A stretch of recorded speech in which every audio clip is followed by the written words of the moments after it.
All right. Well, get your cigars out of the cellophane, boys. We're ready to roll. Welcome back to Final Third Fridays. I'm Rob. And I'm Isaiah. And I'm Scott. I'm just kidding. I'm not Rob. No, you're Rob's not my Rob. dad. Yeah, exactly. It's my boy. I was going to say, sitting between father and son. Right? Yeah, yeah. My boy. This is Dr. Johnston, by the way. Dr. Scott Johnston Dr. in the Scott house. Johnston. Yeah, it's good to be here. Not the kind of doctor that helps people, but it's still No. a really great doctor. We'll have to tell that story later. We will. But today, what are we pairing, Rob? Today we're going to pair the Casa Cuevas La Mandarria Limited Edition. And we're gonna Go ahead. pair that with the Chattanooga 111. Yes. With us is our resident Chattanooga whiskey head. So why don't you tell us about Chat 111, Scott? Well, a big fanboy of Chattanooga myself. It doesn't get the love around here I think it deserves. It doesn't. It's coming. I think they're doing some really special things. Grant McCracken there at Chattanooga has a beer brewing background, actually. I think you brought that up in one of the other episodes. But just really creative mash bills, high malt content. And I think that helps when you have something like Chattanooga. It's got like a 2-year age statement on it. Yeah. A lot of stuff would taste really young, but I think that high malt content helps with that. So Absolutely. Nice. By the way, does he need to be closer to the mic? Or do you have it turned up on I think yours? you'll be fine here. Just No, I just want to make sure that pull that just a wee bit closer, but we'll be fine. Okay. I didn't know if you could turn it up on Yeah. that one. So You know, cool. this is our first time rocking the new details. microphone, everything. But Yeah. I'm the guinea pig. he is the Now guinea we've got pig. 4 microphones, so we're going to be doing more fun stuff with inviting new people on and That's the goal. talking about Nice. different cigars, whiskeys, whatever shenanigans that come up. So, Yeah, so this Casa Cuevas has a little pigtail on top. Yep. Don't let that fool you. It's meant to be cut just like every other top on a cigar. I mean, some people will just twist them off. I just never have really good luck doing that. So, Why would you twist it off if you're going to cut it anyway?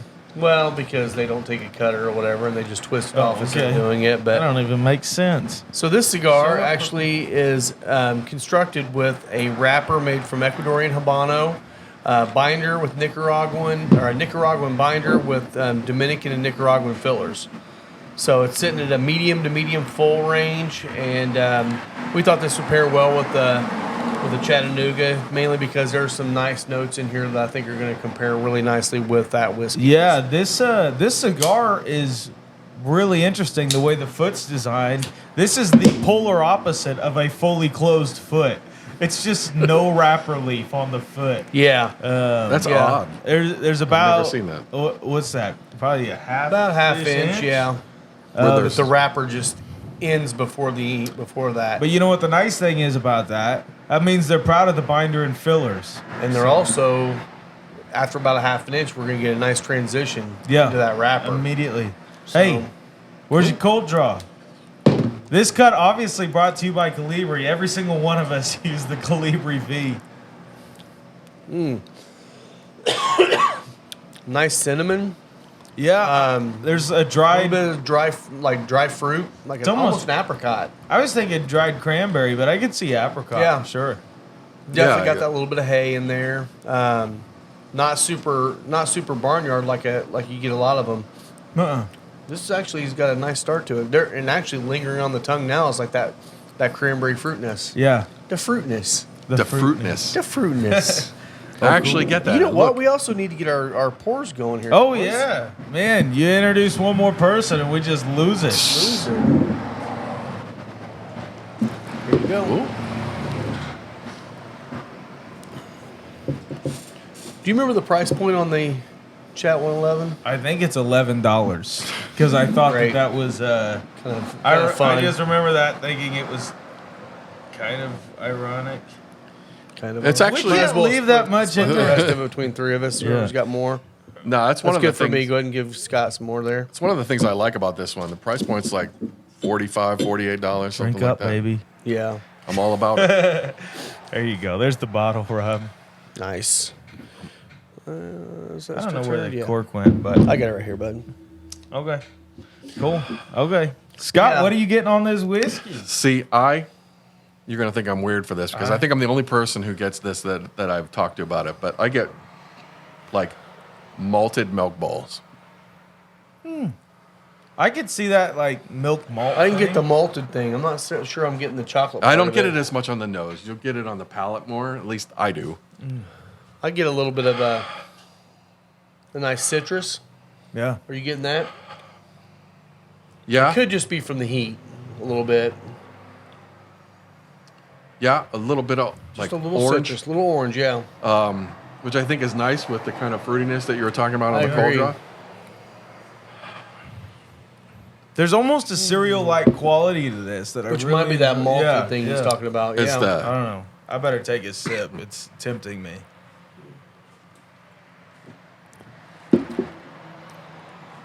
Oh, I could definitely see the malted milk ball. Yeah. I get it on Starts the palate. off with the malt and finishes with the chocolate, and then there's the citrus pops. There's a little bit of a red fruit note in there for Still a me. little bit, yeah. Yeah. It's so good. Such a It good, is so I'm good. glad you introduced me to Chattanooga. I had the opportunity to go down, and their sales director took me through the Riverfront Distillery. I'm lighting up. Y'all can talk I am all too. you want to. And got to taste their mash. One of the best tasting mash experiences I've had. Oh, that's cool.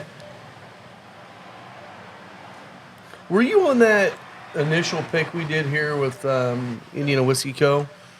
No, Okay. no. Because I thought their mash, or their white dog was really delicious. The white dog is delicious. Very, very sweet. I mean, it does not taste like it's sitting at 140.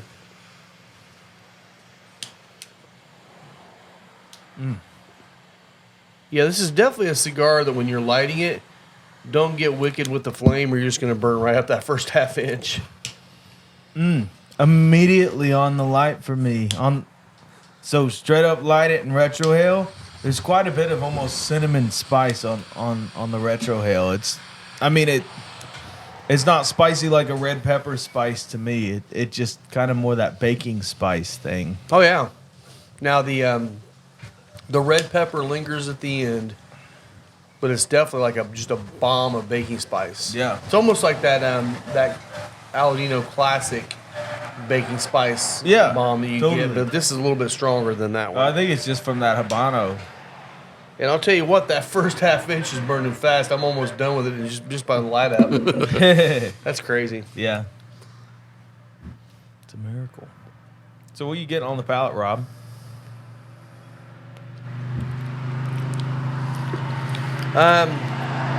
There's almost a pastry thing in there for me. There is. It's you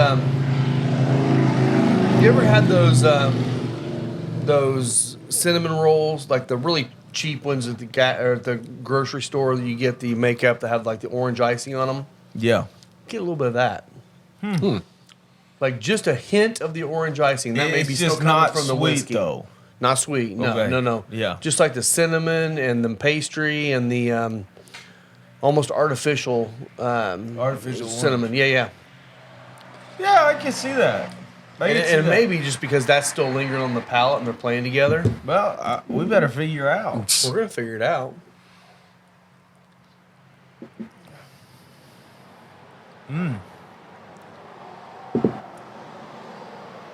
All right.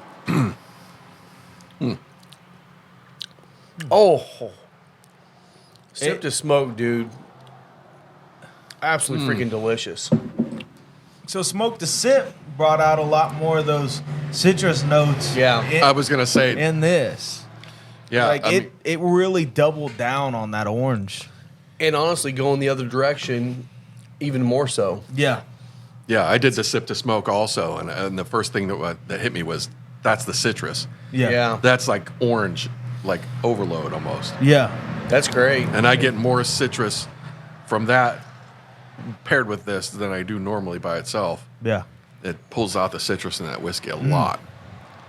Oh, I will say this is quickly becoming probably one of my favorite Cuevas cigars. I think this is up there with the Patrimonio for me. 'Cause Yeah. that's probably my number one from them. It seems like though I've smoked the Patrimonio several times, and every once in a while I'm like, it's just a good cigar. But I've smoked this one probably a half dozen times, and every time I smoked it, I've really enjoyed it. So, Yeah. but those are definitely my two favorites as well. So Scott, How are the kids doing in band? How'd that go? I was telling Isaiah I was up till like 1:30 last night by the time I got back from Lucas Oil. Yeah. So this weekend was the Bands of America, the Indianapolis Super Regional. And Scott's son is in Fisher's High School marching band. Go Tigers. Go Tigers. Go Tigers. Go Avs. So Go Avs. I was going to wear my Penguin shirt. Or go Royals. Wait, that's against your school's policy. I'm sorry. No. Yeah, it was a good night. Made finals. Field of 84 bands. Awesome. Top 14 bands went to finals. Fisher's finished 5th in the final. Well, congratulations, So kids. it was All you high school kids and Fishers that are watching this, Please don't watch this, you guys. Actually, they legally can't. They're logging in illegally if they do. Uh-oh. Just saying. Just saying. No, just real proud of those kids. They work really hard, and I can't be happier for them. They finished 5th last year in this as well. This was a harder field, just stacked with top bands, and for them to maintain that position, that's really stoked. You know, you're being awful nice here talking about the kids, but we all know that the magic for any band is the freaking monster group of parents that have to come and do everything. Oh, yeah. For those kids to walk out and toot their horn. Yeah, You it's know that's horn. true. yeah, it's crazy. And It is a mess of parents having to work that, man, to make it work. Yeah, It's and crazy. I'm gonna give props to my wife. She's in there constantly helping with food and costumes and everything else, and she spends a lot of time there. She loves it, but Yeah. she puts Yeah. a lot of effort into it. Well, and this is, how many kids do you have? 2. 2? Yeah. And their ages? My younger one is 17. He's a senior. And he's the one in the marching band, and my Gotcha. older one is 21. Okay. So is your older one in band as well? Show choir. Show choir. So you had 8 years Show choir. of just Oh, yeah. all of it. Yes. Just- That is crazy. Show choir's not as bad as band. It's still demanding. It's about half of what band is. Because we did show choir. Oh, we never really gave Scott an introduction. We didn't? Scott's a regular here. Yes, he is. If you haven't met Scott, you better come in sometime when he's here. He's normally here on the weekends, hanging out. But super fantastic whiskey palate. He is a doctor, not the type that helps people. True. No. But Rob and I bought some more mics because we want to have kind of like meet the regular episodes and hang out with us and smoke and that sort Cool. of deal. And we'll have, I'm sure, got- brand owners. I think we've got a been couple working of cool something with Crown Heads, so they should be getting on here. Yeah, we got a couple cool things Couple coming cool up. ones, We're gonna yeah. sneak it out there. Crown Although Heads. you He's just still threw it right working. out there. But Oh that's all yeah, right. yeah. But He's no, still we got working some- on. He's still working on the Crown Heads endorsement. Yes, deal. he is. He is. Yeah, working Scott was hard. asking me what all boxes I have in my humidor at home, and 7 out of 8 of them are Crown Heads. There you go. Crowned Heads. You want to sponsor this boy? Please sponsor He wants me. to be your poster child so I bad. would totally do that for you. I don't have the features like the lady from Fuente does, but I will definitely promote your brand. Absolutely, yeah. Absolutely. Wait, you don't have those features, but No, my teeth are straighter though. those features, yes, they are. All right, I'm not familiar with who you're No, talking don't about. worry about it. We're not going to explain it either. Not on air, at least. Not on air. We'll tell you later, son. See you later. All right, we're gonna cut this off now, and I'll hear the story. No, then we'll that's come back. no. We don't edit like that. Uh-huh. No, we don't. So, I don't know. No, what we could do is just say a bunch of wretched stuff, and then Isaiah has to go back and edit it. That's the most fun, is when you just throw something in there, he's like, I got to cut that now. It took me all week to edit this video. No, it takes me like 30 minutes. No, as you've seen, the only thing he does when we do something bad is he just doesn't release the episode. Okay, Rob. I'm still not gonna get that episode anyway. No. Oh, yeah. It's Just- a terrible representation of the brand. It'll be one of those nights we just have friends over and we'll watch it on the TV. Yeah. It'll be fun. Yeah. Yeah, that'll be You could just, Everybody's had 3 drinks in. It's fine. just email me the video. email you. What is this? 94? 94. Just kidding. Can you put it on a Dropbox. floppy Throw disk that for on- me?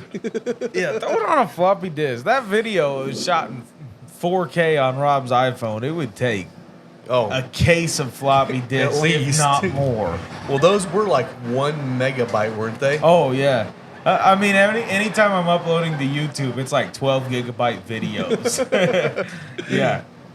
So my wife was asking me, how long do you think you'd have to be there before Rob and Isaiah start busting your balls? Not very long. It didn't take that long. No, I'm impressed. Everybody gets it. Yeah, If come on, we man. like you, that's Come on, what man. happens. You've heard the way we bust each other. Come on. Yeah. Yeah, oh yeah, I fully expect that kind of thing. Cigar actually in the transition mellowed out a lot. Yeah, it did. I was expecting to kind of ramp up, but it is that Ecuadorian Habano, which is going to be a smoother Habano. You know, if you know about Ecuador, Ecuador is naturally shade just because of the cloud cover and the elevation. So they grow the tobacco right up the sides of the volcanoes, and all that shade gives them a natural shade, which is why their Connecticut shade is so much smoother than a lot of the Connecticut shade here. And it's not even called Connecticut shade; it's just Ecuadorian Connecticut there.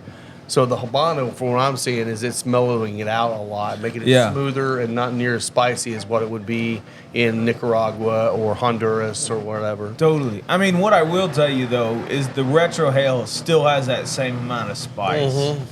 Yeah, so what you're saying confuses me a little bit because I always associated Habano with spicy. It usually is baking So, spices. okay. Yes. Yeah, but the but when I went from that half inch to this, actually not as much like he said. The retro hail still has it because you still have all the filler and the binder, but the wrapper toned down just the mouthfeel of it, the flavor on the mouth, not the nose. To me, it could be maybe just my palate Okay, today. smoke to sip for me right then is just like that whiskey is turning into like the orange cream in an orange cream filled chocolate. Kind of that real artificial orange note, just that rich sweetness. Oh yeah. That's wild because I have had a lot of the 111, and I wouldn't have said oranges. Yeah. It's very orange. And forward you, to me. and But you it is probably usually won't not. any other time you That's the drink power it. of suggestion right there. well, I don't even know Just like what's the that. malted milk ball thing. Would we have ever come up with that on our own? Probably not until Probably you not. said it. Well, it's Yeah, like- thanks a lot. Yeah, thanks You ruined it for me.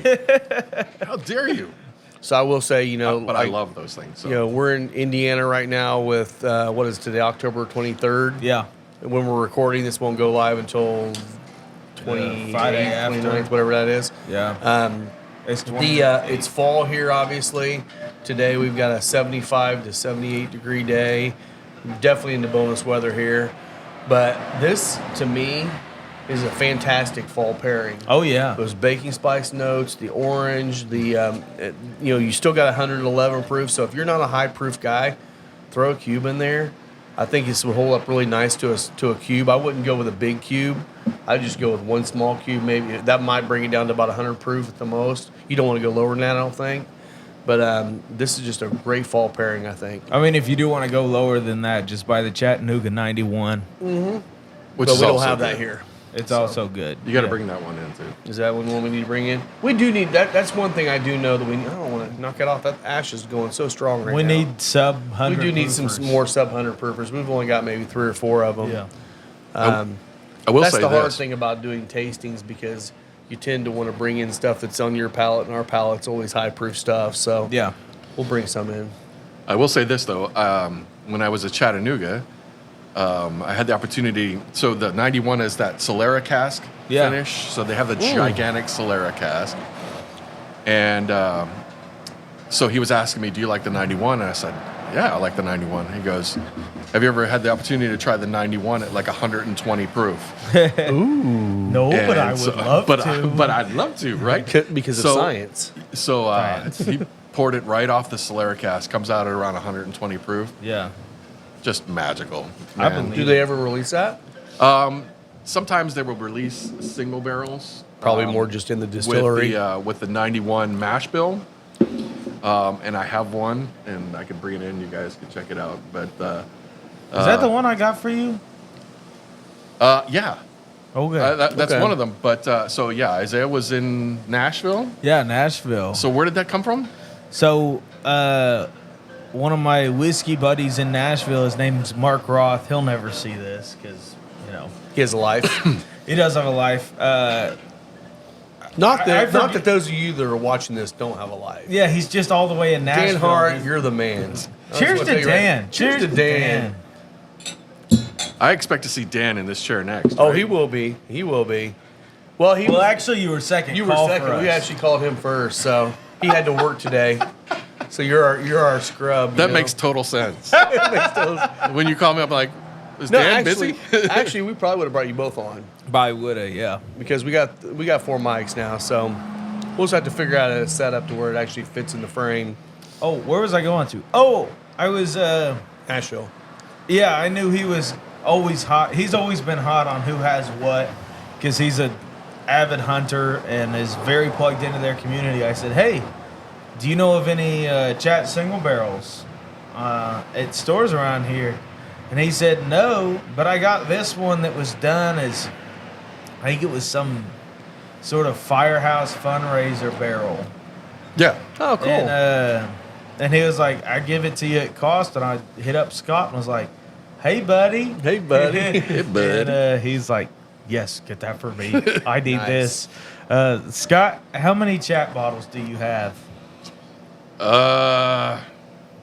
Probably around a dozen, I think. Those are weak numbers, my friend. You need to build that up. Well, you don't have the opportunity to pick up a lot of stuff around here. I mean, in Indiana, you can get the 91, you can get the 111, you can get the bottled in bond. But it shows up like an allocated release here. Right. Can you get the founders locally? No. No? Okay. And you can't find the founders anymore. No, I still Founders. got about half a bottle of that left. That was delicious. Yeah, founders all sold out. Isaiah was in Chattanooga, but he didn't have much time there. But he was hunting for Chattanooga. When I say Isaiah, this is my college roommate whose name also happened to be Isaiah. He doesn't speak about himself in the third person. No, I'm not. I'm not like that. Isaiah likes Isaiah whiskey. likes whiskey. Yeah. Isaiah likes cigars. No, so he was down in that area, and I was like, hey, look and see if you can find another founders. And It's gone. It's gone. It's gone. It's all gone. That might be my favorite bottle of this year to come out. Like I just think it's so super interesting, and it has a lot going for it. It is very good. Yeah, that one was interesting, and it's a mixture of their own juice. And I said juice, and I hate people who say juice. It's a mixture of their own distillate and the is what it is. MGP that they sourced. Their orange juice. That was the 1816. Oh yeah. So Yeah. it's still got some of that MGP in it, and that's a really good bottle. Yeah. Yeah. Chatt Whiskey was the first distiller in Chattanooga, isn't that the True. case? Yeah, they're the ones that They pushed had- for the laws to be changed. Yeah. It was not legal to distill in that county, and so yeah, it's a really cool experience. If you have the chance to go down, you can go to their experimental distillery and take the tour. Yeah. They don't do riverfront distillery tours yet, but I don't know if that's going to start up at some point. Yeah. But Why wouldn't it? Really It's fun. just more down there. money and more income If for you're them. Scott Johnston, you can get into the Riverfront Distillery. Just got to flash your doctor's badge. And you're No, good you to know go. what? Doctor's You know what got me into that? And They did that- Naptown tasting. The Naptown. Yeah. So they did a virtual tasting with the Naptown Bourbon Club. Okay. And John was on there, and he said, if anybody wants to come down, hit me up with an email. Say I'm coming in, and I'll take you through the riverfront distillery. Yeah. Good to his word. Yeah. I'll give him that. That's awesome. He was a great guy. So yeah, I'm getting down, not quite into the second third yet. The Man, spice you're- notes have it dropped. looks like down. you're chugging along. I'm I was smoking gonna a little say, faster than you guys. You Norm- remember how to smoke, Rob? I'm smoking great, buddy. I Oh. smoked like 8 cigars yesterday. Closer to 10 cigars yesterday. Wow. So, I maxed out at 4 yesterday. yeah, but you smoked that big, and I did smoke one of the Year of the Oxes too. In that, How long did that take you? about 2.5 hours yesterday, but I was puffing too fast. Okay, I got 3 out of it, and Yeah. at the end of 3, I was like, "Oh my goodness! I can't believe it's been this long." And It's a it's still delicious good all the way cigar down to all the that way end. through, but I just kept smoking it, and I was already thinking about what cigar I was grabbing next at the 2-hour mark, and then I was like, Oh my gosh. When's it going to end? It just keeps going. Yeah. That second half of that cigar just seems to burn so slow. Yeah. So I have a question about that one. Okay. Because cigars like that take hours to smoke, are there a good number of transitions sort of to keep you interested? Because I would imagine if There it's not, definitely are. And on a longer cigar like that, I don't even think you could say first third, second third, final third. you got to split that up into sixths. Almost, or at least quarters. Yeah, I mean, especially on that one, I think the first third stays fairly true, and then as soon as you get into the second, it starts changing. And sometimes that will actually change between puffs. I mean, you get to one puff, next puff, you're going to pull something else out. It's a really unique cigar. It is. For something it's packed fairly tight, but it's got a great draw. I'm assuming they're doing the into bar rolling, so you get that almost straw effect going down the cigar. But I also think that they're probably using some of the higher priming leaves inside the cigar to slow down the burn. Yeah. But man, it's delicious. It is. I don't know. Somebody was like, is that worth it as a $20 cigar? Because that's what it's priced at in our humidor. It's just a tad over 20. And I said, yes. Well, look at it this way. You could smoke 2 Robustos and at the max get 2 hours and 40 minutes. Right. You're probably spending 8 to 10 bucks there. Yep. And by the time you buy 2 of them, if you're hanging out and smoking, you could have just bought this Year of the Ox. Yeah. And I promise you, as long as you're not chugging it, because that cigar, it just wants to be smoked super slow. You'll get close to 3 hours out of it. Yeah, and you'll know if you're smoking it too fast because it will literally be hard. It won't want to puff at all. Yeah. And that is one of those cigars, if it starts doing that, lay it down for 10 minutes. Yeah. You come back 10 minutes later and puff on it, it's going to be a perfect draw. Oh, it was crazy. Yes. It's still lit. It's still lit. Yesterday Crazy. I was smoking it, went in the humidor with somebody, came back out, took a puff, laid it down, made 2 cocktails, came back to it, took another puff, and it still lit. Yeah. Well, I did that on the way back. I was smoking one on the way back home last night. I was down around Louisville yesterday, down Starlight.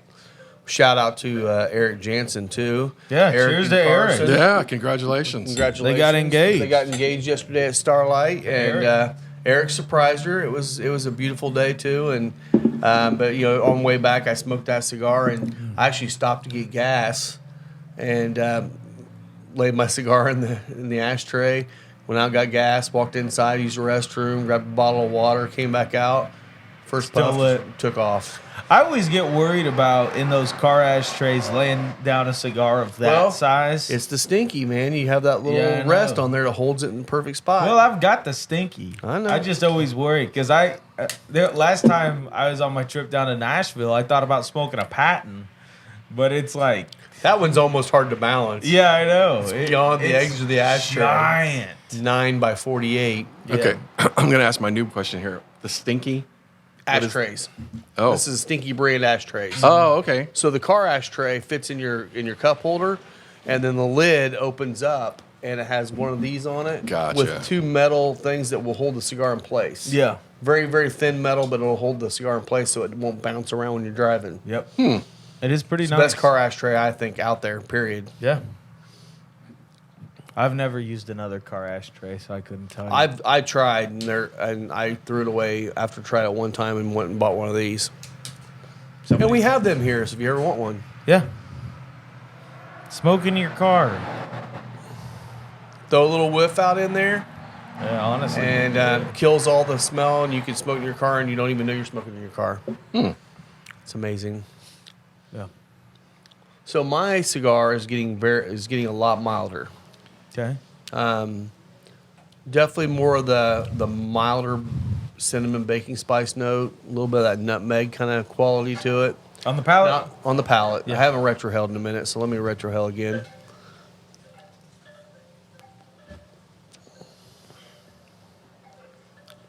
Yeah, the spice has dropped a little bit. It lingers a little longer though. On the retrohale, there's that like pastry, almost doughy quality has moved there. Very bready, yeah. Yeah. That's really nice. Yeah, I get a All right, I'm gonna bring up something. Yeah. Maybe it's the power of suggestion. Peanut, like What almost is like it? a peanut On the palate or on the retro ale? on the palate, not on the retro ale. But I can see Again. that. It's almost like opening a jar of salted peanuts. It's just the smell. Yeah, Yeah. yeah, it's good. Now, one thing I Yeah. will say, this cigar with this whiskey is definitely bringing way more of the orange out of it. Not quite to the Vantage level, but No, it's still leaning that direction. I really don't think I had ever gotten citrus out of this, but this Not this cigar much is for sure. bringing it. it brings out. Yeah, I don't think I've ever gotten the orange in that whiskey, and I've been through a few bottles of it. Just a few. Just a few. Just a few. Well, he's probably got 200 bottles at the house. No, No. Jolene, if you're watching this, he's I definitely wrong. He's wrong. It's He's definitely wrong. No more than There's- 195. There are not 200 bottles in it. I'm sure there are 200 bottles No. in your office. No. No. What's up, Chloe?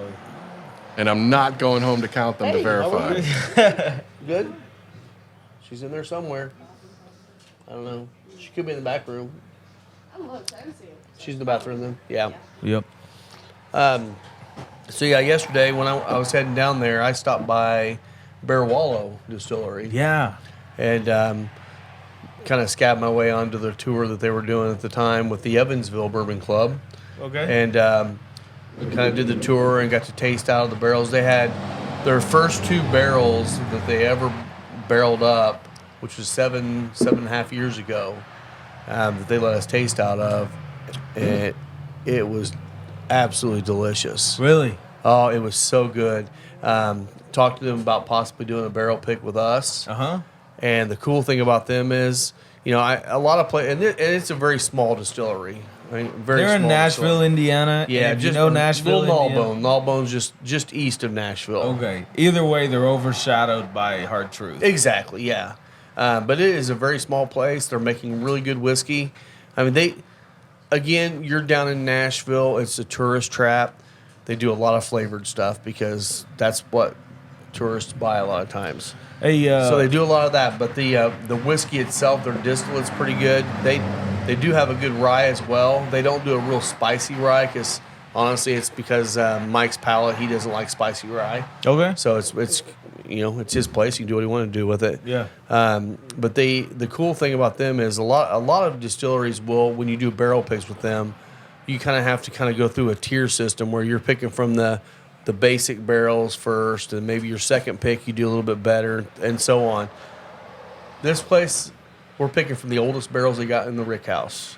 Which Rick House, I mean the barn behind the distillery. Yeah. But That's awesome. so we're gonna be able to pick some probably 5 to 6 year old juice.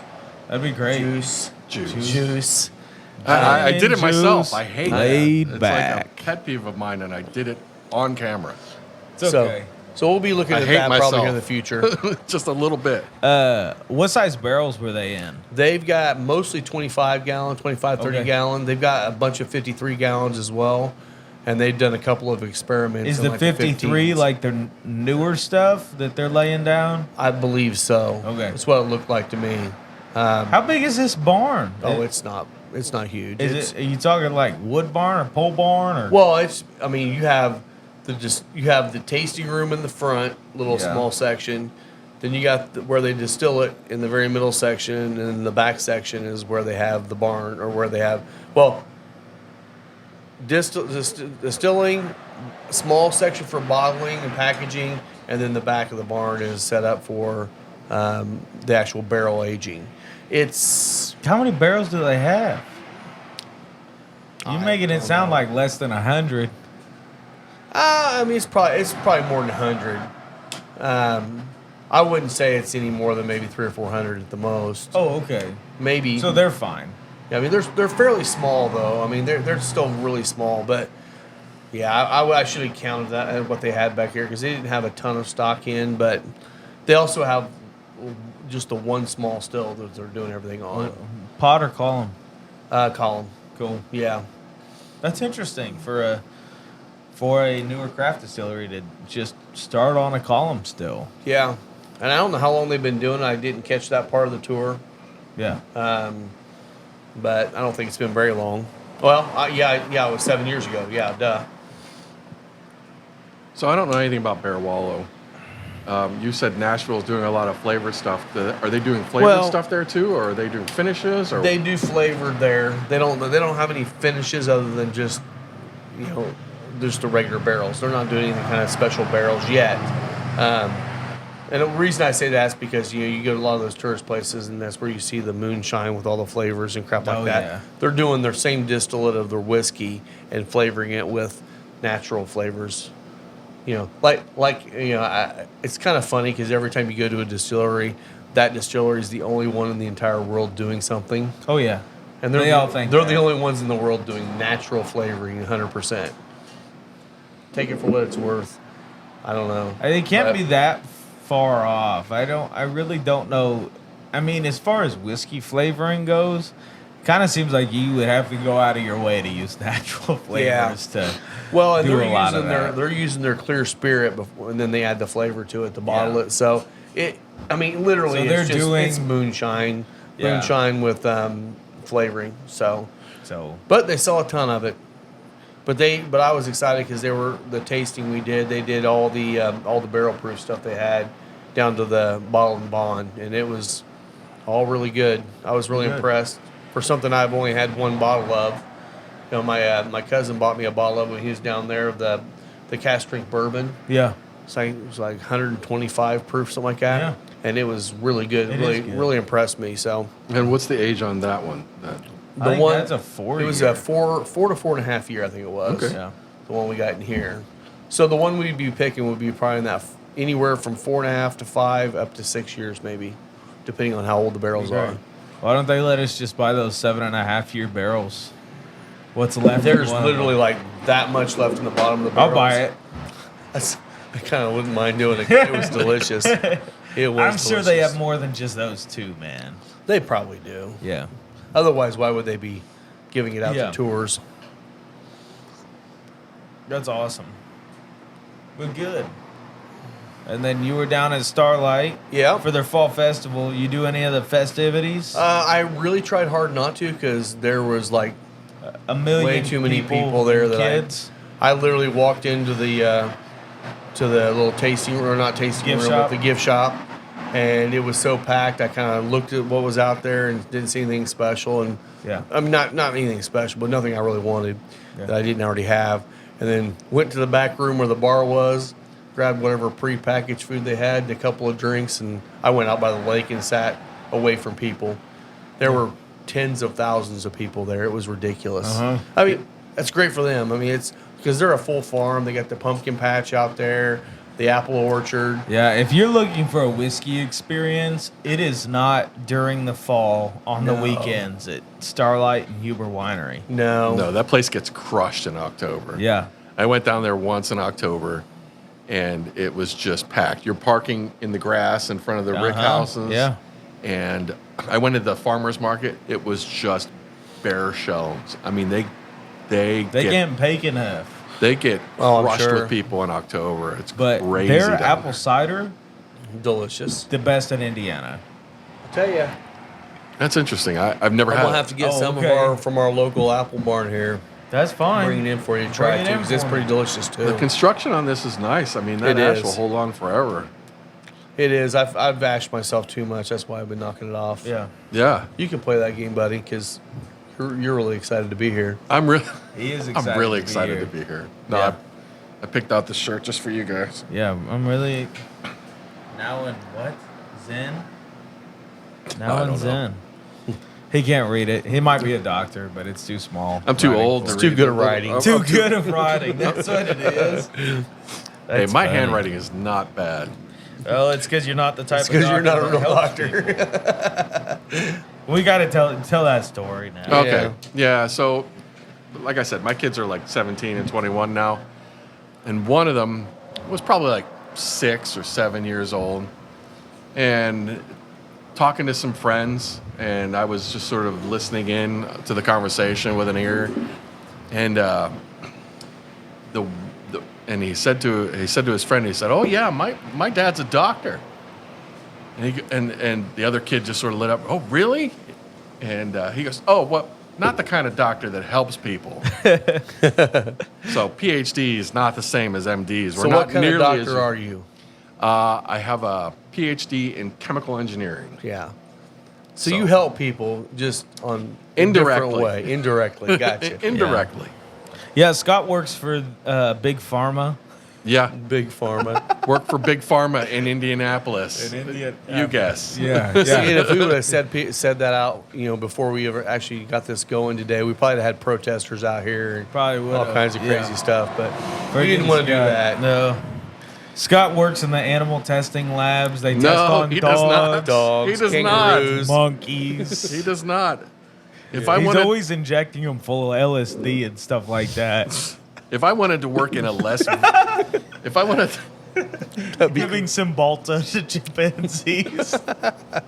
if I wanted to work in a less villainized industry, I'd work in the tobacco industry. Oh. Ooh. And Scott sees his way out of the podcast. Oh, there we go. But, yeah. So, Scott, Sir. it's time to learn a little bit about you. Okay. What are your top 3 whiskeys right now? And then, following that, what are your top 3 cigars? Yeah. And they don't have to be ones we have here. No. Okay. Just Whatever you getting like. to know Scott, what's he drinking right now, and what's he smoking right now. Top 3 whiskeys in terms of what I have in the house. In terms of, Even what you're hunting, whatever. What do you like? So, in terms of what I have in the house, my favorite bottle, which I am babying and will probably last forever, is a bottle of Stag Junior Batch 12. oh yeah, that's a good one. And I do like Stag. of course, can't get it anywhere around here. Uh-uh. It's not going to happen. But I have a brother who lives in Pennsylvania. That's where I'm from. Yeah. Like almost 2 years ago, they dropped a bunch of Stag Junior Batch 12 in their state store system. Oh, wow. And he goes, "Do you want one of these?" I'm like, Absolutely. "Yeah, I want do. one of those."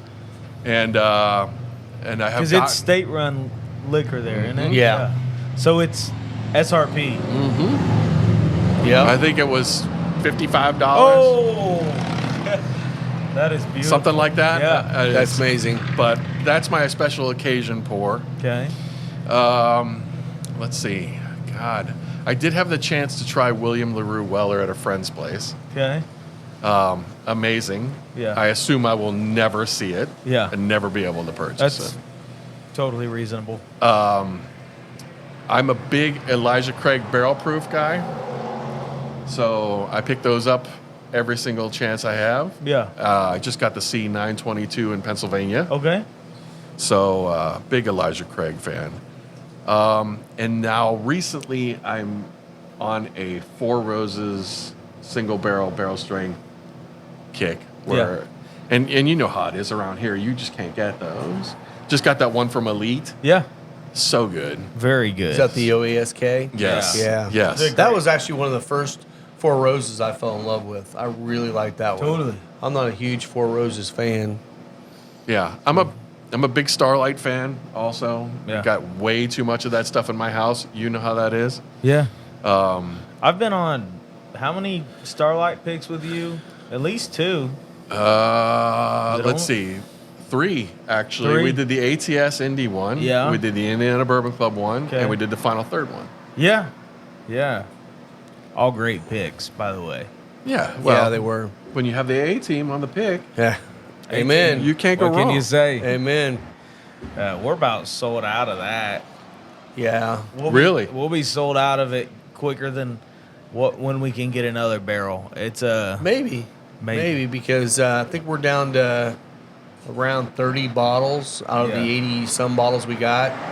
And I might have access to a few more of them.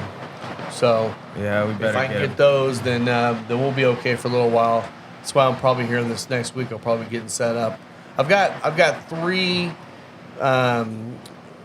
distilleries I'm working with right now that I can set up a pick pretty quick with. It just depends on which one we want to go with first. We better just pick one and go for it. Yeah. Yeah. Yeah, if the people watching this haven't tried that final third Starlight pick, Yeah. It's so delicious. good. It's so good. So good. Well, I had texted you about Midwinter Night's Dram. I broke down, opened it. Of Oh, course. you did? That's my MO. You know, just And your thoughts? it's delicious. It's delicious. I think that Starlight Final Third Rye does the Midwinter Night's Dram thing. The only thing is, like, very similar flavor profile. Midwinter Night's Dram is spicier, and I enjoy that quite a bit. Or at least the bottle I have, which is a Act 9, Scene 3 or 4. Is that one a fairly high rye content? Yeah. Yeah, I Okay. think they're using MGP's 95.5. Gotcha. Okay. And they're blending it with their own distillate. So, Okay. Okay. but not saying that the Starlight Rye is a Midwinter Night's Dram killer. I just think if you're trying to get a feel for what Midwinter Night's Dram would be, that's a very good pour that'll get you in the ballpark. Now I got to do that head to head. You should. That would be I fun. definitely got to try that. Well, yeah. Okay. So, Good. Scott, 3 of your favorite cigars. Give me one of your, like, cheap sticks that you like to smoke, or what's your budget stick as well? Budget stick for me, and it's not as much of a budget stick as it used to be, just like everything else. The Arturo Fuente Cuban Sun-Grown Bellicoso. Okay. Love that one. Yeah. Used to be able to get those like $6, $7. Of course, Yeah. they're not that way anymore. I haven't looked into them No. recently. I don't know what they are now, but They're approaching 10. yeah. And so I was huge into cigars a long time ago, and then just recently got back into it. Yeah. So for me, back then it was that one. It was the Padron 4000, Yeah. the Maduro, which you cannot find anywhere now. It's out of stock everywhere. But honestly, since I've gotten back into it, I've gone back to the Padron, and I like it less than I used to. It's because you got good taste now. But, you know, recently, for me, here, it's all been about the knuckle sandwich. Maduro. The Maduro. Oh, I like them both. You like them both, but I have a Maduro's your preference. jam, Oh. isn't it? Yeah. Do you want to talk about those ones that we got in? You can. Let's do it. Tell the So- people. So, Espinosa's new release this year from PCA. We finally got it in. It's the Espinosa 10-year anniversary. And to me, it's kind of a cross between both knuckle sandwiches. It's Okay. leaning towards the Habano, especially on the retrohale. Similar Light type you up, retro hell. light you up retrohale. But you get some more of those deeper, richer flavors you get out of the Maduro. Well, I was thinking about that. Yes, that also answers my question. But the little ones that we got in, Oh, the test oh, blends, dude.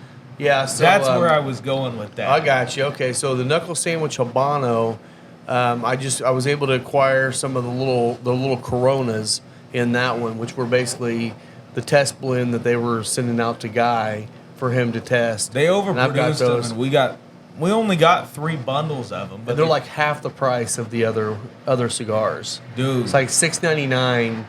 They're little Coronas. I mean, Are they they're in the not- system yet? They're in the system, yeah. Yeah. And they're delicious. They're delicious. I think I've got, and they come in bundles of 25, and I think I've got 3 or 4 bundles of them. But yeah, and as spicy as the Corona Gourd is, Yep. this one's a little Pick higher, it a up. little spicier. So it's a good cigar.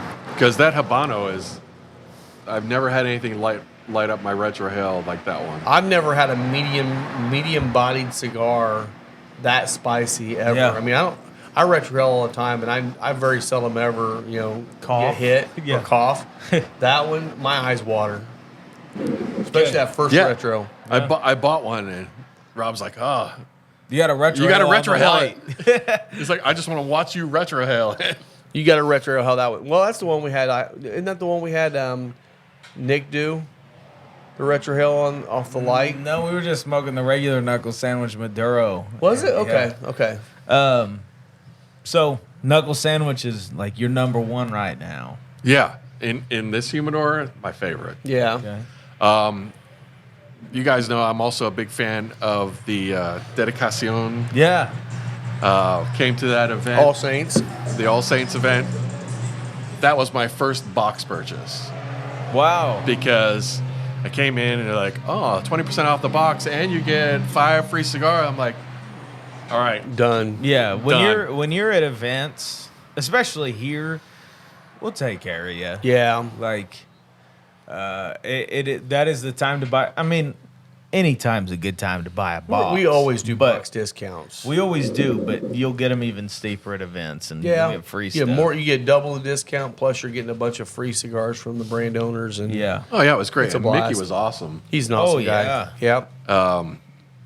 and he had those little test blends of that Oh, yeah. new size that he has in The Vesper. Yes, Yeah, the Vesper. So that's basically. So he has the regular St. Francis, which is the darker Maduro. He's got the St. Francis Colorado, which is just the lighter version of that. The Dedication, which is the darker, chocolatier one, and the Dedication Habano. And he just came out, or he's coming out. He hasn't Yeah, really come they out haven't yet. come out yet. These little Vespers, which are probably like a 48 to 50 ring gauge, but only like 3 inches long, 3.5 inches long, maybe. They're small Coronas. Yeah, they're a little bit bigger in the ring gauge in Coronas, but a little shorter. Yeah. They're probably gonna smoke like a traditional. Well, true if small it Corona. were any longer, like if you threw a couple inches on there, you would be able to call it a Lonsdale, no problem. But those things were flavor bombs. They really were. You get one of those? I did. Yeah. I And the did. good thing about it is, I mean, we're coming up to, especially in Indiana, you're coming up to a time when it's a little colder outside. And if you're a guy that smokes outside, that's a perfect cigar because it's going to be a half-hour smoke. You can get it done. You can still enjoy a great cigar. It's going to have all the flavor of the big cigar, but in a smaller package. So it's going to be nice to have those in here once they're available. Oh yeah. Yeah, I did the St. Francis at the event, and then I went and did the St. Francis in the Vesper size, and I actually preferred the Vesper size. I did too. It just pops those flavors more. What was I smoking? The Colorado. So That's the one I did first. I was did the Colorado, and then I did the Vesper Colorado, and I would buy a box or a bundle of those Vesper Colorados. It is just like turn the flavor up to 10. Yeah. Like same thing, you know, and love, just cranked up. And Yeah, and that's the sadly, thing. they're only as long as they are. Because if they made full Lonsdales, I'd buy the crap out of those. Well, and the thing is, he's only been in business for a year and a half. Oh, I know that. So who knows what sizes are going to be coming and what the new blends are going to be. So he's doing some great stuff, and we had a great event with him here. That was a blast. Yeah, I didn't know the guys that were podcasting. Like, I don't know that podcast. yeah, Yeah. Adrian Smoke. That's Tony Katz. Tony Katz and Fingers Malloy. But I hung out there the entire time, was just smoking St. Francis and the Colorado and everything, and I had a great time with that. Well, one. just getting to know Mickey too and seeing his personality. I mean, he's a tall dude and a big personality and just a great guy. And once you get to know him, it's like you feel like you've been friends forever with the guy. Yeah, please let me keep buying your cigars. Yes, yes. And honestly, it's one of those things too. When you get just for any events you have in your area, go to these events and meet some of these brand owners and these reps because for me, buying cigars here, number one, I want to like you. Yeah. That means a lot to me. There's a couple people that will never get brought in here just because the personalities don't jive. Well, or Interesting. my big thing is I hate seeing reps come in and bash other brands. Yeah. It's Oh. like, you know what? Every brand, what they're making, that's their baby, that's their craft. Yeah, they've dumped a ton of money into whether this. I like This it or is- not, it doesn't matter. It does not matter. Yeah. What matters is that they're creating something special on their own, and hopefully they're doing well. I'll never bash them. So if you're a rep and you come in here and you're bashing other brands, you're probably not going to get brought in here, just so you know. No, you're definitely not getting brought in Yeah, here. but not on top of that. If you're a good guy, you're good in the industry, and then you come in here and the cigars are good, I'm gonna give you a shot because I think Yeah. they're, that's part of it. Is relationships are a big part of the cigar industry, and if you can't work the relationship side of it, it's not much fun to actually buy from those brands. I mean, it was funny to hear like Mickey Pegg. He's been in the industry. He worked at CAO. Had a desk. Davidoff. Yeah, worked at Davidoff. Had a desk next to John Huber, who's Crown Heads. Like, Yeah. It's just. It's funny. It's like That's wild. any small industry out there. It's like it's such an inbred industry because everybody knows each other, and most people that have been in it for any time have probably worked with a lot of the other guys. It's kind of fun because there's a lot of those relationships that they continue to build, and then when you go out to these trade shows, you see all of them together. It's like, oh my gosh, there's like 8 brands sitting here together talking because they've all worked together. Yeah. And it's a lot of fun. Totally. Do you want to get into the pulpit part? Nah, Not we got to yet? get on second, third notes. All right, I'm well into my second. Oh, third. I know. Rob is chugging along on this one. That's funny. He was behind us for a long time, and then he just started to go. Yeah. Well, actually, no, you were ahead I of us. haven't been ahead. I'm still ahead. Well, no, Yeah, a not little too bit much ahead. further ahead. Yeah, we're not too far off each Uh-uh. other. I don't think the notes have changed very much for me. For me, the spice levels kicked down. The spices changed. I shouldn't say it's kicked down. I am definitely getting more black pepper to where I wasn't getting any of that at all in the first third. And more of that's just laying on the tongue, not as much the retrohale. Definitely a lot of the nuances of the individual baking spices have kind of married together to where they're just kind of hanging. With the whiskey, though, I'm still getting a lot of that fall kind of orange, and there's another flavor there, too, I got to figure out. On the palate, on the cigar alone, there's quite a bit of cinnamon there. It's laid down there. Just right after you've let all the smoke exit, like that's kind of what sits on your tongue. On the retrohale, it's still that same sort of spice, still that breadiness, doughy quality. That whiskey, hear me out. It's almost going like canned peach to me. Like can it see kind that. of reminds me of that peach syrup, like the peaches in syrup. I can see that. Still has those citrusy qualities. It's almost because of the viscosity of it, it feels like that. Yeah, And then the flavor just tricks your brain into thinking that's what it is. yeah. I'm digging it. I'm really digging this But combo. like a lot of whiskeys, when you smoke a cigar with them, they're so much sweeter than they'll ever present on their own. Yeah. Yeah, it's crazy. And that's one of the things, I know we've talked about this with Scott too. That's one of the things I think people miss out on if they're just smoking cigars or they're just drinking bourbon, is when you do it together and you're purposely trying to pick things that kind of work together, what it really intensifies the experience of what you're doing. Pairings aren't just for us to sit here and talk about something so we can sit here and drink and smoke. Not that that's a bad thing. We can do that all the time. We'll do that all day long. Like when we get new bottles in, that's all I'm doing is I'm Exactly. probably Trying everything. smoking a cigar and just running through the bottles. And there are some whiskeys I would never pair with that cigar ever again. No, it's like, EMS is flying by. They're coming for you. And There they go EMS. again. Something's Must going be a on. wreck down the road here. Yeah. I hate that this time of year because there's so many motorcyclists out right now, and I always worry that one of the bikes went down. But yeah, I mean, you're right. I mean, the experience of pairing it changes everything. I mean, it really intensifies the quality of both products. You're gonna try whiskey like when we were early on doing some of these pairings. One of the pairings we wanted to do was with coffee. Yeah. Because we have a coffee blend here too, and it took us a minute. A lot of people think that every cigar goes great with coffee. That's a lie. It really doesn't. And now, if you love coffee and you love cigars, they're fine together. Yeah. But to actually get something that does something together and the way they play off of each other, it took us a minute. But once we found the cigar, well, like you love the Mil Diaz with the with the You do? with coffee. I do. And the one I can't remember which one we did with the coffee. We did iced We coffee. did the Murcielago Rubito. Murcielago. That was a perfect pairing for that too. Yeah. Now, if it was a more bitter, acidic type coffee, it probably would have gone better with something else. Yeah. But it's just a matter of playing around with it and just thinking about, if you know a cigar and you know what you're drinking with it, and you start thinking about, just think about what those flavors might do together. Like this one here with the orange and the I don't even know what other flavors we were getting early on. Oh, he literally This. said malted Malted milk balls. Yeah, that malted. I don't get that anymore. Not No, with this. it's not even I don't there get it anymore. at But all. to think about that and then go into it saying, well, this cigar's got a lot of baking spice notes and all that stuff too.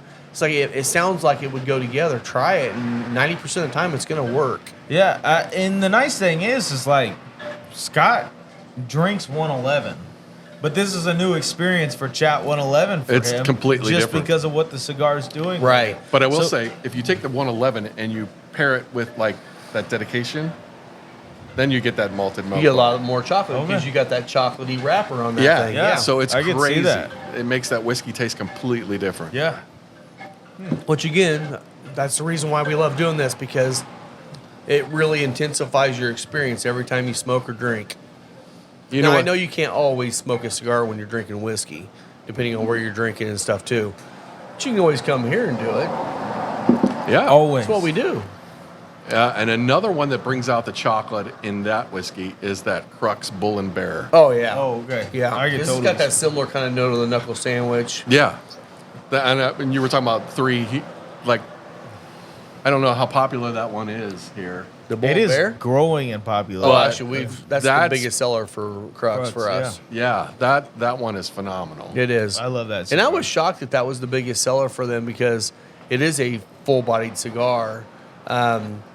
One thing you'll hear a lot of other cigar podcasts or other cigar shops around the nation, that a lot of them will say that 80% of their smokers smoke mild stuff. Yeah. I'm like, I don't feel that as much here. I don't think so. I mean, we've got some great mild cigars, and I want to make sure we probably need to expand that a little bit more. Probably should. Especially going into winter. Sometimes people want something a little lighter, but we have a lot of people that like that medium to medium full range, and we have a lot in here in humidor like that.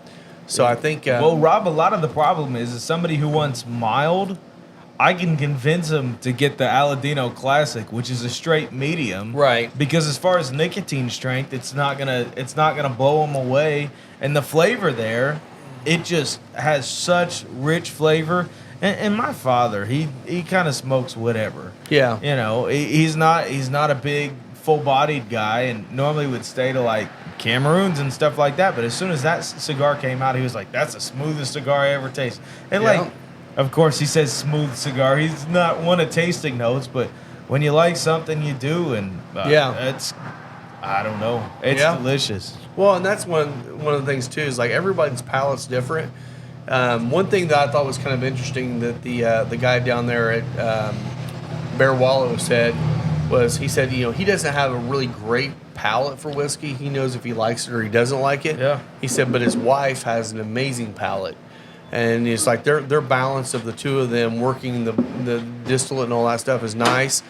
That's the thing, what he was saying, and I don't know if this is true. It's just coming off of what he said. He said it's like a 85 to 90% people have that basic palate, and there's like that 10 to 15% of people that have what you maybe call a super palate, where you can pull out some different funky notes and some things out of it.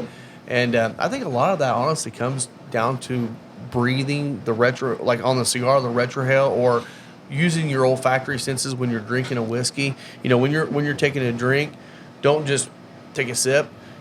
Open up your nose a little bit, breathe it in when you're drinking it, and it changes the flavor. It's just kicking in those olfactory senses really open up the flavors, which you can't get unless you're really Well, and engaging the those thing senses. is on that is your palate can be trained. If you put It in can. the time, it can totally be trained. Because when I started smoking cigars, it was like, I don't know what I like about this cigar, but I like this cigar. Right. So as I would sit there at the shop, I'd be interested enough. I'd just look up reviews and see other people's tasting notes and be like, oh, I guess I could see that. Yeah. Like I think I can get with that. Like one of them that I did this with a couple times because I was really just like really dead set on being able to have a cigar palate.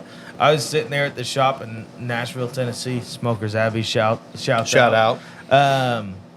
And I was smoking the Caldwell Blind Man's Bluff, Connecticut, which was one of the first cigars that I absolutely first straight tobacco, no flavor cigars that I absolutely cigar. loved.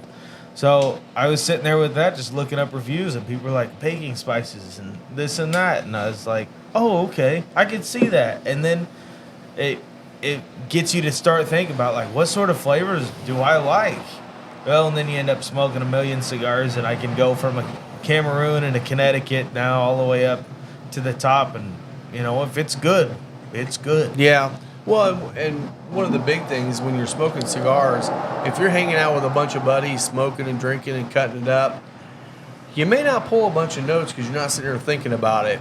A lot of times, if you're sitting like we are right now, we're actually focusing on this. The reason why we're getting those is because we're thinking about it. Yeah. You know, if you're in an environment where you're just hanging out with buddies smoking, you're probably not wanting to sit there and say, "So what are you getting in the first third?" You know, Scott. You know, hanging out. It's more of the experience behind it. Now you might still pull those, and as you train your palate, you will. But it's more of the experience. You know, if you really want to figure this out, just sit down and relax. I mean, one of the best ways to figure out just the palate of the cigar only is just drink, you know, lukewarm water. You know, room temperature water. It won't affect your palate at all, and you'll get only the cigar notes. Yeah. Like with this one, if we were smoking just the cigar, it would be totally different. Yeah. Since we're drinking the whiskey, it's pulling out a lot of those extra notes. Absolutely. Which is nice. Yeah, I wondered about that.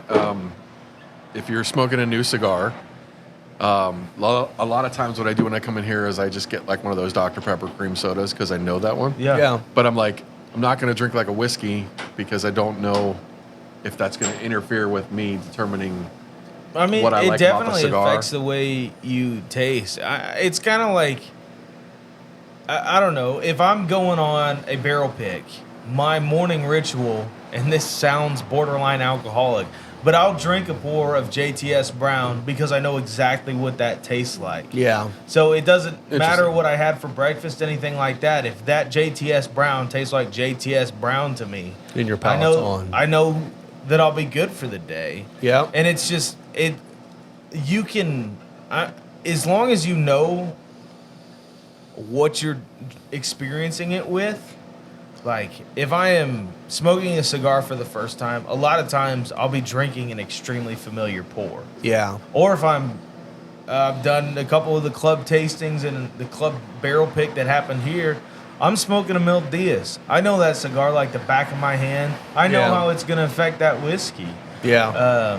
Not saying that I smoke before barrel picks, but hey, if the opportunity arises, and like if we're picking for this shop, I'm definitely going to smoke before that barrel pick. Well, that's We're gonna- exactly what we did. You know, I took, you know, 2 or 3 different cigars down there, and we literally took, after we did our barrel pick, we took several of the little bottles over, and we sat down there and froze our asses off.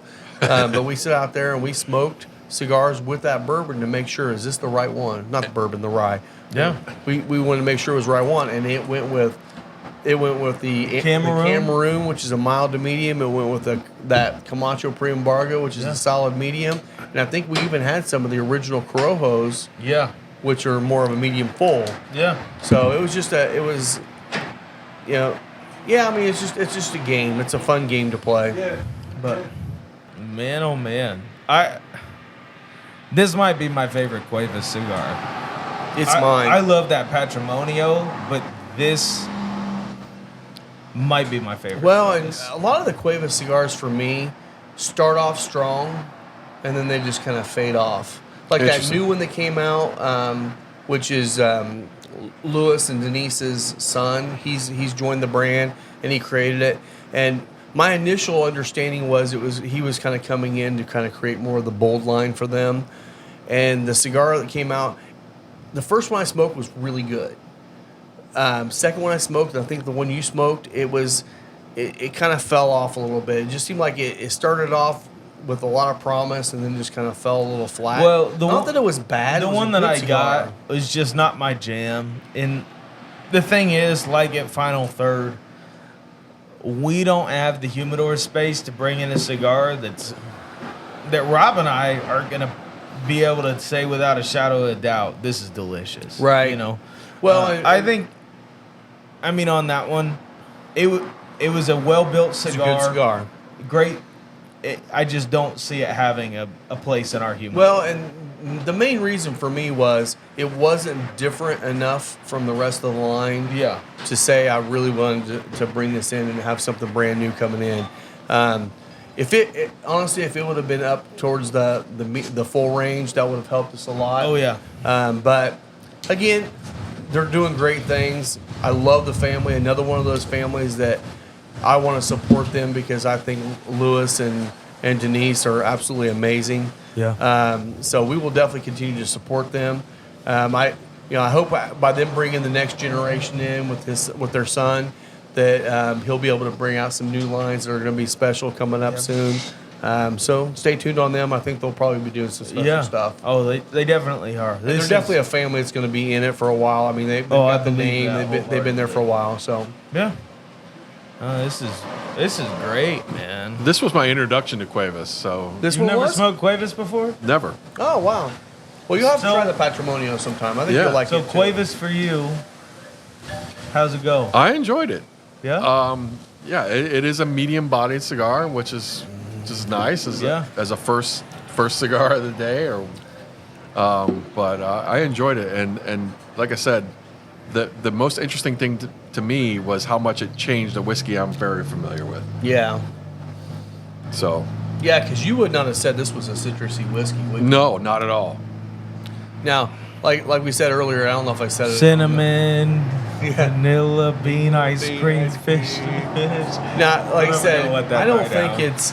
I don't think it's on the level of citrus of, like we said, the Barrel Vantage. Yeah, I mean, It's the not Barrel like that. Vantage is screaming citrus, and the other prominent note in that for me is marshmallow, because it's a toasted whiskey. Yeah. So that's something that I get on. I do too. That's This just one, kinda I'm how I not getting the associate with marshmallow those. at all. You do get that It's not a malty quality toasted still. whiskey. No, but Yeah. I am getting that malty quality, that kind of bready note in it that plays really nice with the cigar. Yeah. It's interesting when you say citrus. I have not had the Vantage, Oh, okay. but the one whiskey that I get more orange on than anything else. I'm also a Scotch drinker, Yeah. so the Balvenie Doublewood, Oh yeah. Oh, yeah.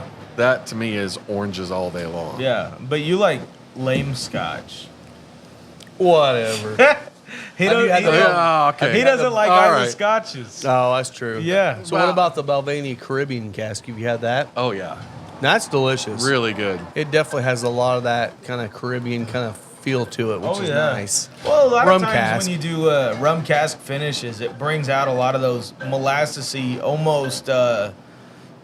almost vanilla qualities in there. Yeah. And you can't go wrong. No, I don't not at think all. you can. Now, when you say I don't like your iodine Band-Aids, Oh, it's not iodine Band-Aid. All the But- band-aids in the delicious. world, baby. but I will say this on the topic of Chattanooga, that Scotch cask finish. That was good. So Delicious. Chattanooga has a Scotch cask finish, which they take their bourbon and they finish it in Ardbeg, Lagavulin, and Lafroig Yeah. barrels. And it does not get the heavy peat like. But you do peat get- guy. It's It's peated. peated, but peated. it's leaning towards like the Lagavulin peated. A lot lower peat level, more of the flavor, not the I'm gonna punch you in the face like the Lafroigs or the Ardbegs do. Yeah. Have you had Ardbeg Scorch? No, That was last year's LE from them. I don't think I've had that either. It's delicious. What I love about Ardbeg is how they can balance sweetness and absolutely peaty smoke. And that's kind of like, that Scorch is a testament to that. It is super sweet, but right on the finish, you're like, ooh, am I sitting around a campfire right now? That's the way that Lafroig you brought in that cast strength was for me. I love that Lafroig 10. I mean, that was so good because Never had it. The Lafroig 10, if you ever had that, it's a peat bomb. It's just peat for the sake of peat, which I like. I love that. It's one of those things you either like it or you don't. Well, I like always it. describe it as like Lagavulin is, here's a little bit of peat. We're going to be really nice and kind about it. And then Lafroig is just like, I'm going to beat you up. Yes. We're in a fight right now, and you're going to get as much peat as I can pack in this bottle. But with that cask, it sweetened it up a lot. It does. And that was sitting at like 126, 128, something like that. I don't remember. I don't think Something it's that hot. It wasn't though. that hot? That would Okay. be uncharacteristic for Scotch. Okay. I was thinking that one was like crazy high for some reason. it's funny because I'm not a big peat guy. So Yeah. when you say Lagavulin is like, here's a little bit of peat, I'm like, that's a lot of peat. Is that a lot to you? Okay. So to me, like if I want a little bit of peat, I do like Highland Park Okay. because they got that heather peat Yeah. and they don't peat the entire thing. It's only partially peat. You know, It's a light peat for sure. It's a light peat, and Talisker is a nice light peat. Talisker's a That, good one too. We got light that up peat. here. yeah. Highland Park 12, Vikings Honor, that was the first bottle that was ever bought for me. Oh yeah. Yeah. Like, my college roommate, whose name also happens to be Isaiah, Again. bought it for me for Christmas one year, and I was just like, oh my god. If you haven't noticed, I think Isaiah has a love affair with the other Isaiah. He I don't seems to think bring there him is up a another lot. Isaiah. I think it just occasionally he he just talks talks about about himself. both have met this guy. Yeah, Dirty. but Highland Park is one of my favorites. You can bring Isaiah up here and have him on the show sometime. Okay. And Or we just have like an empty chair and say that was Isaiah. That was Isaiah. You can just No, we like, could you totally can go have- back and forth between chairs. He's got a good palate, man. You could totally He's a do that. huge beer guy too, isn't he? Oh yeah. Yeah, He that's was what I thought. he was working at a brewery for a little while. Of course, their bread and butter is sours. So Love good sours. Oh yeah. Love good sours. Highland Park 12 was my first real bottle of scotch too. Yeah. Okay. I on the day I defended my thesis, my father was there and he's like, "We're gonna go out. And we're gonna buy a nice bottle of scotch." So we bought the Highland Park 12. Nice. So that one always has a special place Well, good. Yeah, yeah. for me. Well, that's how I got into whiskey was Scotch. Yeah. Because I was Same. trying to get into whiskey, and I wanted to like whiskey because I love cigars and I know how well they pair together, and I just could not get into regular whiskey or bourbon or anything at the time. I was down in New Orleans, and the two girls was down there with. They're like, we're gonna buy you a couple of pours or something. So I'm like, okay, let's try this out. So the one girl goes up to the bar and brings me back a pour, and I'm like, oh, this is delicious. I said, what is that? She's like, that's Macallan 25 year. I'm like, I love it. I love whiskey. The I other love girl's it. like, I'm going to go up and get you some. So she comes back with Oban 18. I love whiskey. I I'm love a fan. Scotch. So I come back home. I'm like, I'm going to get me a couple bottles. And I look at the price. I'm like, I can't afford those bottles. So that started my jam. That's so funny. Because then I man. started going down the world of trying other whiskeys out and realized, Yeah. okay, I'm starting to develop a palate for this. And I was able to jump right into the bourbons because bourbons are a little bit more approachable. I mean, not always anymore, but they're a little bit more approachable on price. Yeah. Especially when you're starting talking about the highly aged scotches. They're just Oh yeah. really expensive. But yeah, that was my start in whiskey, man. You got spoiled real quick. I was gonna man. say that's a hell of a start. I was so disappointed too because I came back. I'm like, I can't afford this. Then I picked up a bottle of the Macallan 12 year, the double oak, and the sherry cask. Yeah. Both of them were Super solid whiskeys. But it didn't take long before that 80 proof range was just like a little lower than what I wanted. So Yeah, man. now I'm a proof hound. Oban 14 is my steakhouse pour. Like if somebody's ever taken me out at a steakhouse and I'm just like, I'm gonna drink scotch. Like Oban 14's delicious. it's Oban is a good one. 14, and I just think it's That's not easy gonna to find. Yeah, I mean, and the amount of peat in there is not gonna overpower whatever you're eating or anything like No. that. It's It's kind of like It- the Lagavulin a little bit, lower peat it is level. a little gentle. How would you describe Oban's peat level for you? Because you're peat sensitive, and I am very peat sensitive. I am what they refer to as peat blind. Wow. Yeah. No, Same. it is still relatively subtle, Yeah. and therefore I can enjoy it. Okay. See, and that's funny you say Talisker because I think Talisker's a little bit heavier peated than what. Talisker is my outer edge of peat. That's Okay. how much peat I 'Cause enjoy. I feel like that's a lot more peated. It's a than different peat, Lagavulin. though. It I is. think it is a little. It's a different flavor of peat. It's different. not. It's more smoky. Yeah, it's not the super briny. Yeah. Yeah. Iodine, as people describe it, which I will say is more true than not. But I love it. It, I do was too. it was interesting. You talk about different peat. Highland Park is a very different peat. I had the opportunity to go to Orkney once, and the one thing about it is there aren't that many trees that grow on the island, Yeah. and so a lot of the peat that they use is decomposed heather, Okay. and so it makes it very different from an Isla peat. Yeah, because you go to that northern region there and you get into a lot less of those big, massive peat bogs. So they're just burning whatever they have there, which is still going to have that peat kind of note to it, but it's not a true heavy bog of peat. Yeah, So Yeah. but and that's the thing you find around here: the people that say they're making a peated bourbon, they're not getting peat. Not like that. Not like that. They're just toasting the grains before they distill it, which is fine. It tastes great. I mean, a lot of the toasted stuff out there. that's that not all the way That true, new Bob. Well, like They're that not new- toasting grains. They're smoking something. Well, They're yeah, smoking them. yeah, I Peat know. But I smoking mean, it. that's what they're doing. They're toasting the grains by smoking underneath them. Gotcha. That's what I'm meaning. Yeah. But like the You're new just throwing them in a big oven. Yeah, Turning it whatever. on to 350. Exactly. Put it in your smoker, you're good. But that Hickory that new smoked malt. that new Lou we just got in the toasted Sounds like barrel. something Chattanooga would try. Brought to you by the Traeger. No, I'm just kidding. Have you had that yet? that Nulu toasted? Yeah. That's the most toasted I've ever had. I am digging that quite a bit. Have you had that yet? We just What- got that in this There's a week. the Nulu small toasted. batch toasted I that have we got not on the bar. had that one. Delicious batch one. But I know Very you, good. I know you're not a big. I guess you're not as big of a fan as I am. But the Elijah Craig toasted. Yeah, I'm not I know a huge you have. fan of that. I know you have It's that just a in little there. too low proof for what I like. If it was higher proof, it might be a little bit Well, better. But I really enjoy that one. That is like s'mores whiskey to me. Okay. You will love the Nulu toasted.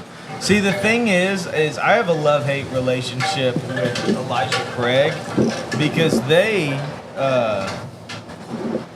there is a signature thing that happens on the finish on most of them that I associate as pink eraser or like pencil shavings. And that's like my put off note in any whiskey. We had a whiskey on the bar. It's a special bottle that I got that in, and I was just like, I understand that this is good. I can see how it's good for somebody. It's not for me. It's kind of like Rob with weeded mash bills. He's so hit and miss on them. Yeah. And some of those Elijah Craig like barrel proof picks, I have loved. Like they have been my bottles, but a lot of the batched barrel proofs, not my jam. Oh man, I'll save them I for love you, them. Scott. Save them for me. Yeah. In fact, when I find them, I normally just be like, "Hey, who wants this?" You know. I will say one of my favorite newer weeded whiskeys I've had here recently has been that Middle West weeded That- Oloroso barrel. Yeah, That and that's is just a actually- straight wheat whiskey. It's It not is. even a weeded bourbon. I know, isn't that crazy? And I actually kind of like that one. So where you get to some of the Wellers, I'm not as big of a fan of the Wellers, or like Maker's Mark. I'm not a big fan of Maker's. Which is a shame. There's still not been much of the Makers I've been a fan of, but You've never been a fan of Makers. I literally Never have showed been. Rob all the way through all their LEs, All the wood finishing series. all the wood finishing series. You didn't enjoy those? Well, I didn't have They the were BRTs at that time, but I still don't think he'd like the BRTs. Do you have the BRTs? Yeah. it's just a mash bill. Yeah. I haven't been able to try those. We got to get together and share some whiskey soon. I'd share with you the Absolutely. BRTs. They're pretty good. Yeah. This is whiskey talk at this point. Whiskey nerd talk. Whiskey nerd Are they LE worthy? I don't think so, but they're Interesting. very good Maker's bottles. Yeah. So mine were picked up at the distillery, not by me. Someone got them because he was in the area, and I was like, "Hey, if you're stopping it, like if you can pick those up for me, I'd love you forever." He was there on a work trip, so he didn't mind to spend his lunch at Maker's. You know, Kind of like if you're stopping in at Meyer, you might want to pick up the Remus Repeal 6 for me. well, I got. He got a bottle. Did I tell you how I got that bottle? No, you didn't tell me. I texted Isaiah. I said, "Hey, Isaiah, I heard that Meyer has the Remus Repeal 6." And he goes, "Yeah, I got one." I'm like, "Did you pick up one for me?" And I got, "Nah." Nothing. That was No. it. He just texted me. I go, "Nah." Nah, I didn't pick one. I didn't know you wanted one. I should have thought. Were they buy one? You can only buy one, or is Meyer? No, Meyer didn't do that. Well, No. they probably They don't. probably would have. They probably should have been in the back room. But what I caught was the R&DC rep stocking shelves, and it was still a full case on the pallet that she had. And I was like, "Hey, did you happen to get any of the Remus Repeal Reserve 6 in here?" And she was like, "I don't know that I've seen that bottle yet." And I said, "Well, the Remus website says that all the Myers got it today." And she was like, let me look at my list of what I got." And she was like, "Yeah, it looks like it's on here. Hang on a minute." Cracks open a case, hands me a bottle. I said, "You're Thank the you. best." Damn Yeah, it. thank you so much. Damn it. And Meyer, I want that. I walked out of there with that bottle for Like 71 bottles after tax. $71 out the door. after tax. Yes. Yeah, you know what? And it's a $100 bottle anywhere else. Yeah, exactly. God bless Meyer. Yeah. Well, and that's just another one of those reasons why, you know, a lot of people out there hunting bourbon, stuff like that, get to know where you're buying your whiskey from, get to know them, buy stuff from them, whether it be a liquor store, a Meyer, whatever. Yeah. Find out when their days they're bringing their special stuff in. You might be able to find them that way. And the other thing is like support 'em. at stores like Meyer and Kroger. Every single one of them has a wine and a liquor steward. Yeah. If you, I mean, I know, we have a friend. Shout out to Jeff Love, who watches this occasionally. Shout out to Cheers. Jeff. I'm running out of whiskey. I ran out of I'm whiskey. almost out too. I'm saving my last sip for the final third. Otherwise, I'd take a sip to you, Jeff. He dates the liquor steward at the Meyer by his house. Oh, heck yeah. And by that, I mean not literally, because he's a happily married man, but he definitely buys her Christmas gifts. Nice. But he always has the hookup. That's how you do it, man. He's a smart man. It's all about Yeah, relationships. it really is. So, shout out to you, Jeff. Yeah. He's gotten me quite a few bottles that way, and I'm forever thankful. Yeah, I wish I had a friend who went into a Meyer and ran into Remus Repeal 6 and picked me one up. Yeah, I think most of them were gone before they ever hit the shelves. Yeah. Isaiah's not the only guy that knows when they come out on the shelves. So now, have you tried the 6 yet? I have not. Well, I cracked the top, and then I just got so tired. I was like, I'm gonna save it for another day. Did you bring it? No, I didn't bring it. Damn you. Rob, I was on my way to work when I bought it and said, "Here's this special pour." And then by the time that I had worked my way through all the new stuff we had got, I was like, my palate is not okay for 101 proofer. Are they 100 or 101? Like 100 proof. Yeah, I've been drinking cash strength stuff. This is not going to be my best first experience. So I just took it home. So, go get a pour. Back Go to get the a cigar. pour. What do you guys get on the cigar right now? We're definitely into the final third. I'm getting all of the breadiness that you've been talking about. It for is a while. definitely bready. There's black pepper on the palate for me now. There is for me too, and on the retrohale. Still, that cinnamon's there. That cinnamon's there. Like that just lays on your tongue after you does. blow it out. It Blowing does. out all the smoke. And with a little bit of whiskey on the tongue, you're still getting all that citrus on there too. No, I enjoyed that this one. retrohale's it got it. It got up there, yep. Yep, it's spicy. Yeah, spice kicked up a lot, which Oh, it yeah. normally does. So the final third is why it's listed as a medium full. For exactly. Yeah. You know? Yeah. Yeah, It's you- medium all the way through until this point. Yeah. And I mean, you'll find that when you get into the final third of a cigar, when you've been smoking it, a lot of times that's where you'll start seeing people say, "Oh, I'm getting a lot more black pepper and stuff." A lot of that's coming because the cigar's getting a little hotter. You've been pulling smoke through the cigar the whole time, and now you're starting to get some of those kind of almost charred notes. Okay, so I'm stuck on this canned peach thing, but smoke to sip. This is almost peach pie. All right. You just drink the rest of that. Okay, right. You got to experience that. We have more bottles of this. We just capped off the bottle that we had, though. Oh, 100%. Even the crust of the Yeah, because of the breadiness of that cigar. Yeah. Like yeah. peach cobbler or something. Yeah, It is. totally. just need a little ice cream on top of that. We always give. Probably get some of that we always barrel. give these overweight tasting notes. We you should know? get that barrel vantage out here to get us some of that vanilla bean Oh, ice cream at stop the it, end. Stop it. I made the joke earlier. You're allowed to. I know. But don't take it too far, All Rob. right. All right. That's crazy. You've changed this whiskey for me for. Well, I mean, and that's the thing. A crazy. pairing will allow you to experience a cigar you love and a whiskey you love in a completely different way. Absolutely. Give you a new appreciation for it because just the way the flavors interact, I don't know. It's kind of like you smoking a cigar after Mexican food. That cigar is going to taste completely different, Totally different. Yeah. than if you've had anything else. Now, granted, if you smoke the cigar after eating a bowl of queso, you're probably not going to taste anything. No. No, I would say one of the best food pairings you can do is to have a good steak. Yeah. And then after your steak, maybe steak and baked potato or something like that, and then come into your cigar and whiskey. And what it does is just brings more of those dark, richer notes out of it. Yeah. Brings some of those more umami kind of notes out of the cigar too. But yeah, when you start getting into like Italian or Mexican or something like that, get those spice notes, or with Italian you get all that heavy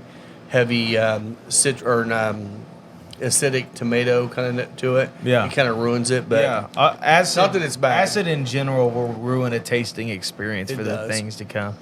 And I experienced that doing a wine tasting at Starlight, and then I was wearing the barrel selector house, so they were like, "You want a hat?" And they were like, "You want to go out to the Rick House?" Of course, I want to go out to the Rick House. Like, absolutely, I do. yeah.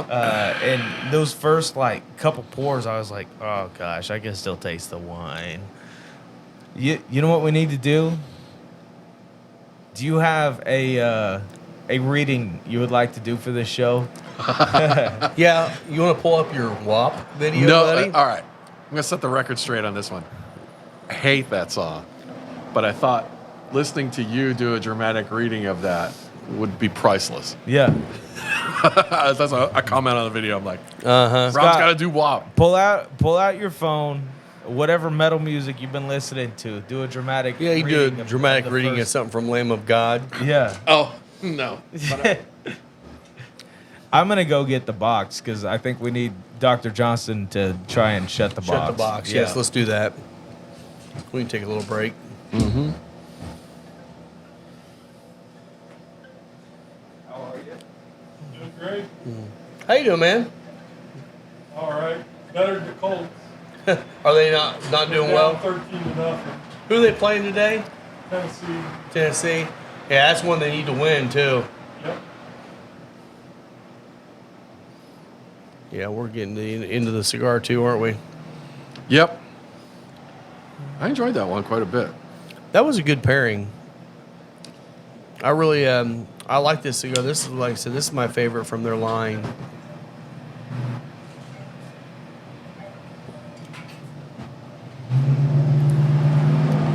You find your song you're gonna do your reading of? Yes, I found my song. I'm going to do. a Now make reading sure of. it's the proper, dramatic reading of it. Yeah.